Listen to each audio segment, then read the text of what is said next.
for the award, the presentation of the award, as well as Mr. Andreadis.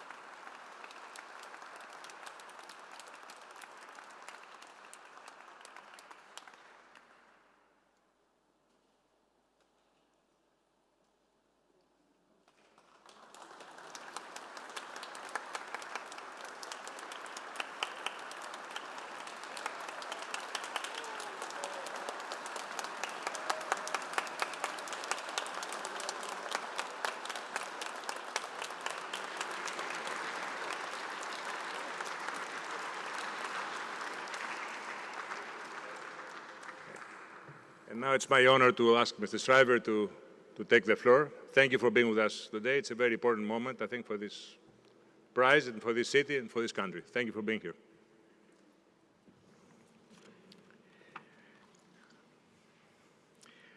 I'm not often speechless, but Herman, after your beautiful words, I feel humbled to be standing here to try to match the importance of your leadership in Europe and here. Stavros, we've only met recently, but already I feel a deep connection to the work you do. To all the Theophano Foundation Council members, I extend the gratitude of our movement, millions of athletes and volunteers and coaches and sponsors and moms and dads around the world who are grateful to you that you have chosen our humble and very simple, honestly, movement for this recognition. I want to thank Ambassador Cordelis, Ambassador Cascarelis. I want to thank our board members, Mary, Ambassador Steele, Kira, Byland. I want to thank Agis Diakopoulos. Is that right? Did I do it right? Is that good? Okay, so I'm a Celtics fan, which means I don't root for Giannis Antetokounmpo. Is that right? But I hope you will come to the United States and speak I hope you will speak all over Greece, your voice, your presence. You got a job today, I think, as a broadcaster, maybe, right? Maybe? Okay. So we have change in this movement, and it has already come because of you. So I thank you for your presence here today.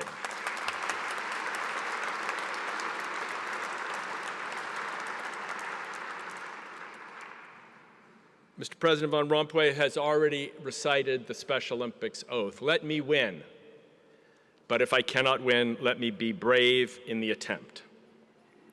We accept this great prize in the name of the uniter of East and West, Theophano, and we accept it as a sign that our athletes have won. They have won victories of their own. They're victories over division and over arrogance and over despair. But we also accept it with a promise of bravery. Let me win, but if I cannot win, let me be brave in the attempt, the oath says. This prize aims, and I quote, to reimagine Europe. To reimagine Europe. Now, that's going to require bravery.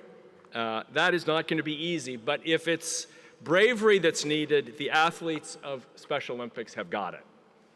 And we commit to joining the foundation in this noble mission to reimagine Europe. As we gather today, as you all know better than I do, we can hear the echoes of Athens, the awakening of the idea born not far from here, the idea of the citizen, the idea of a person responsible for ethical behavior, just a few miles from here. We can hear the echoes of Olympia, the idea of sport as a revelation of human greatness. We can travel across East and West in Europe and remember the contributions of the Orthodox tradition that comes from here. Mount Athos has been mentioned. The great saints who inspired us to search for the power of the soul and to reveal it and unleash it and receive it in great monastic traditions. And we can look all the way to the West and remember the Magna Carta, the birth of the idea that human beings are equal under the law, that there are no rights that the king has that the citizen doesn't have. All this, ethics, excellence, spirit, equality, they are reflections of the great diversity of human gifts and the great gift of human diversity. But whether here in Thessaloniki or in Athens or in Istanbul or in Sofia or in Berlin or Rome or Paris or Madrid or Dublin, when the great questions have been asked throughout history, what's the value of a life? What's the importance of the spirit? What's the good in a government? What's a responsible citizen? Every time those questions have been asked, people with intellectual disabilities have gotten an empty answer. Whether it's in ancient Greece or in modern Europe, theirs is, I'm sorry to say, a recognition of all those great movements as just words on the page. The promise up until now has been empty. Our community, some 200 or maybe 300 million people on Earth today, their story has been one, I'm sorry to say, often broadly defined by cruelty, the denial of the most basic rights and opportunities.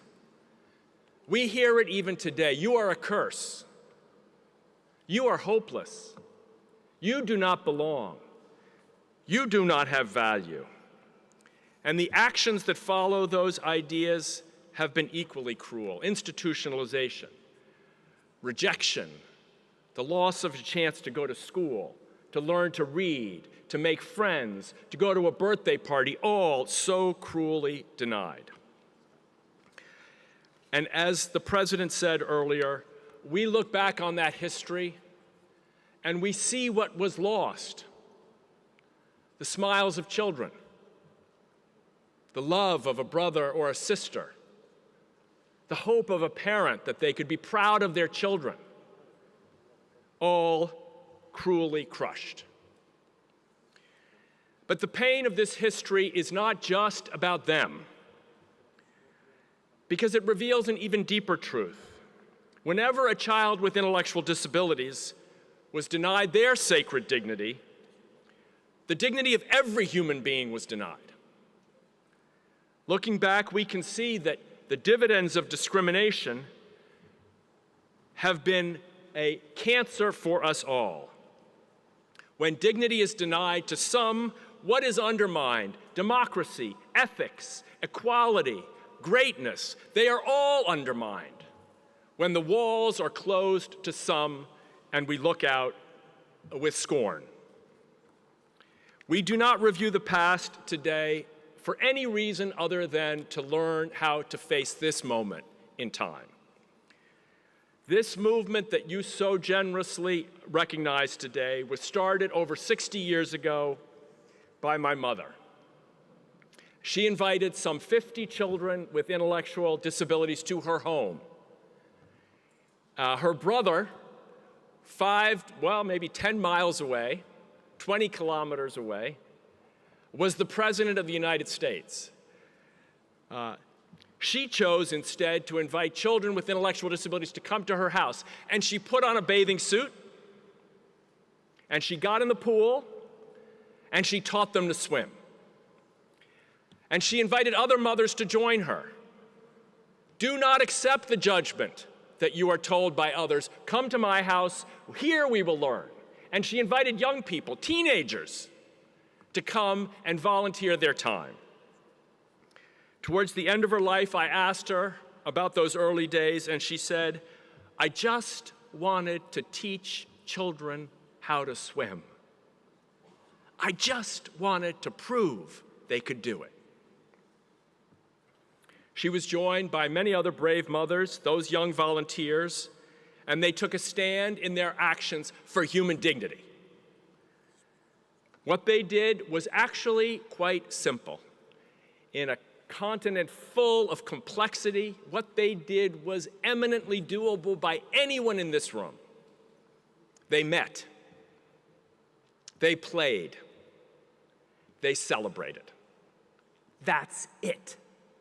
They met, they played, and they celebrated. Everybody's gift. Imagine yourself now putting on your bathing suit. I know it sounds silly, but putting on your bathing suit and getting in the pool and reaching out to a child who has never had a chance to swim and holding her hands and maybe helping her buoy up. And then getting out of the pool and saying, "You did it today. Well done." That could be any one of us, waiting for the chance for someone to meet us, to play, to celebrate. What happened? Well, there's two stories. The experts scoffed. Politicians, I'm sorry to say, paid very little attention. I mean, there were politicians even in her family who paid, I shouldn't say no attention, but not as much as they could have. Very few saw anything different. But when the human in spirit is freed from scorn, watch out. Something big can happen. What followed those pioneering families was a massive outpouring of the best of humanity, a worldwide wave of justice and joy. Today, the Special Olympics movement boasts in this year over 50,000 games. Not one games every 2 years or every 4 years, 50,000 games a year. They're in countries and provinces, they're in villages and towns, they're in schools and refugee camps, they're in neighborhoods and villages all over the world.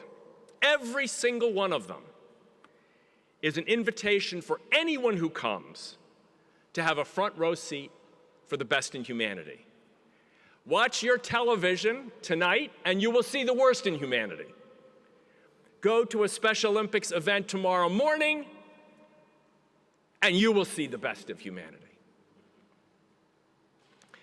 It is in each of these moments where mothers and fathers can bring their children to be proud of their accomplishments. In each of these moments where volunteers come to have their eyes opened, to have their biases discarded, to have their fear shed. In each of these small events, imagine one right here, in this arena. You're watching, you're cheering, you're ready.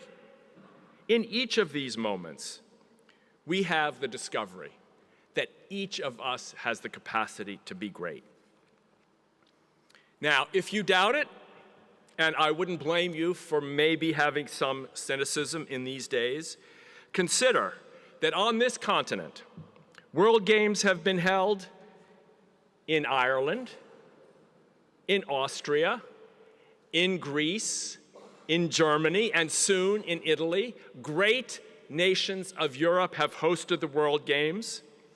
Consider that in Poland, for instance, Special Olympics young athletes programs are now part of the National Early Childhood Initiative. It should be so in every country. Every country's early childhood program should be inclusive of children at the age of 2 and 3 and 4 and 5 and 6 years old so that they learn to play together and learn not bias, but learn dignity from the earliest of ages. In Belgium, the Unified Sports Program, children with and without intellectual disabilities on the same team, is now part of school systems nationwide. Thank you to Special Olympics Belgium. In Italy, the Special Olympics Health Work now partners with the National Health Insurance to train who? Doctors, nurses, health professionals, so that discrimination is rooted out of the healthcare system. More recently, as I mentioned earlier, and refugee camps. Ukrainian and other refugees, Syrian refugees, are being taught to play with Special Olympics athletes to reduce the pain and the stigma and the enormous trauma of their experience. Special Olympics Hellas, of course, is not to be forgotten. In 2011, the great Special Olympics World Games were held here in Athens and all over the country, and the legacy of those games continues to this day. The Stavros Niarchos Foundation, now one of our largest supporters for the expansion of our work around the world. So this model, imagine in a school, not waiting for the great Olympics to come with 170 countries, not waiting for the event that's 10 days and the grand opening ceremonies, but imagine in the schools all over the world, some 1 million schools now. Children learning empathy, to look at the other, to study how are you feeling. Children learning perspective, to look at the surroundings and circumstances, to understand what you're facing. Children learning moral courage, so that when they see exclusion, they have the strength to oppose it and to overturn it. Children learning dignity. We call this an inclusive mindset. And when we evaluate it, and we evaluate it in places like China and India and Kenya and right here in Greece, and what do we find? Benefits for people with intellectual disabilities, but guess what else? Benefits for the other children as well. A reduction in bullying, an increase in academic achievement. Why? Because children have their eyes open to the idea they don't need to be afraid, that their learning matters, that they have a purpose, that they can serve and make a difference. All these benefits are not just humanitarian benefits. The World Bank now argues that countries lose, 3 or 5, 3 to 7% of GDP when they exclude people with intellectual disabilities. The Arab world, President Mohammed bin Zayed, now after hosting World Games in Abu Dhabi in 2019, is funding the expansion of these education programs all over the global south. Why? Because during the year the Special Olympics was in Abu Dhabi, it was the year of tolerance. The Pope came to Abu Dhabi. Synagogues and mosques were opened together in the United Arab Emirates. And Special Olympics World Games came to proclaim a different kind of future. We come here with great, great gratitude. Today, I would say, the world, as Herman has said, can no longer accept the idea that human belonging must be at the expense of someone else. If you look at these two flags, you see here two flags of equal height and perhaps even equal commitment. You may love your country, Greece. It does not require, it is so obvious, it does not require that you loathe another nation, that you disdain another nation, that you dehumanize another people, that you argue against the dignity of someone else. That model can no longer be tolerated. The days of winning one's own belonging at the expense and the contempt of another must end. What you have recognized here today in this great Princess Theophano Prize is not just the name Theophano, which I love. My understanding of the etymology, Theo is divine. Phano, appearance, an epiphany, an awakening. In her legacy, a great political figure, you have recognized people who change our politics from the bottom up. And in this prize, you also recognize that the task before us to reimagine Europe is a big job. But I'm here to tell you on this day that we are not done. We have our role models, and we celebrate the vanguard of a new Europe, and we invite you not just, forgive me if this sounds insulting, not just to look to the European Parliament or the European Union, not just to look to your heads of state and dear ministers and mayors, not just to look to scholars and celebrities for your model. If you are wondering, in the face of so much loneliness and so much despair and so much exhaustion that comes at the hands of dehumanizing, if you are wondering who can show us a way out, I offer you the example of the athletes of Special Olympics. We are here in the end to say that they have moved us more than we could possibly have imagined. Movements like ours are often considered charities. And you know what a charity does? It helps people who need help. This is not, I'm sorry to say, if you thought of it, this is not a charity. This is a movement of healing divides. And who wins when a divide is healed, when fear is broken, when stigma is eliminated, when eyes are opened? Everyone wins. We are here to celebrate that our Special Olympics athletes are demanding now that we challenge schools all over this country and all over Europe to become places where inclusive sport is allowed to teach the importance of inclusion to all children. We are here to say that we demand that healthcare systems change to adapt to the needs of people with intellectual disabilities. We are here to say that we want sports clubs and sports organizations all over Europe to welcome children, adults, people of all ages to participate in sport. We are here to say that we have inclusive leaders in our movement who are pioneers not just of leadership as command and control, but leadership as empowerment and togetherness. If we want to do all those things, we may only have to look to the athletes of Special Olympics.